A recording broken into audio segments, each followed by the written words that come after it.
Do you bleed? Yes. Do we all bleed similarly? Yes. Do we all succumb to our injuries? Yes. We are like a book of blood. From wherever we are opened, we are read, we are seen. Illustrious panel of judges, enlightened guests, ennobling teachers, and dear audience. A very good afternoon to all of you. This is Sahil here to present Young Citizens' View on Reservation in 21st Century India. Reservation in India is a tool that has got rotten over the years to such an extent that it has started mocking the very foundation of equality. From the times just after independence, it has indeed uplifted the downtrodden and helped them to ease their way to be at par with the rest. But after 9 years of independence, uplifting the already uplifted doesn't make any sense.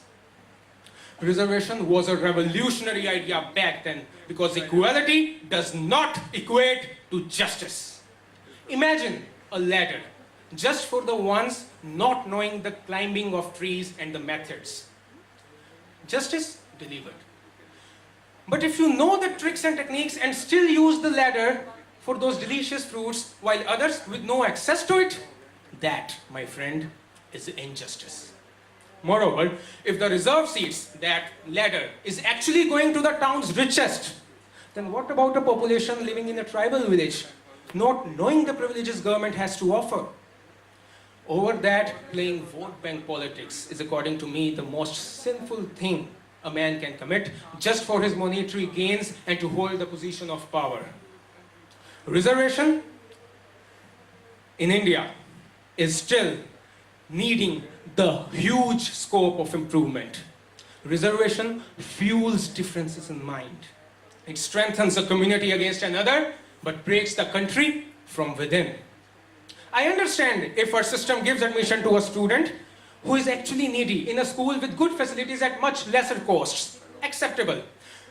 But what's the point of giving reservation to that still unprivileged candidate at post-graduation level or for jobs in government sector? If, respected judges, that person is still incapable of proving his worth through merit, in spite of getting all the perks and facilities, do you think he's worth it? A major percentage of seats just for him, untouched, reserved everywhere. Don't you think it's unfair to a general candidate who has worked hard, really hard for his dreams?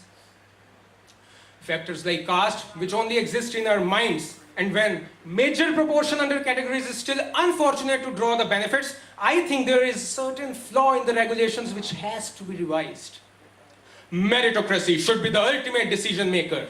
And as far as the minimal reservations are concerned, considering actual disabilities, socially, financially, economically, physically, should be the criteria, not the ancestral histories. Finally, I would say, undoubtedly, I am at a place where I have to take part in a race. I promise to run furiously and fast, only if you promise not to consider my caste, Thank you.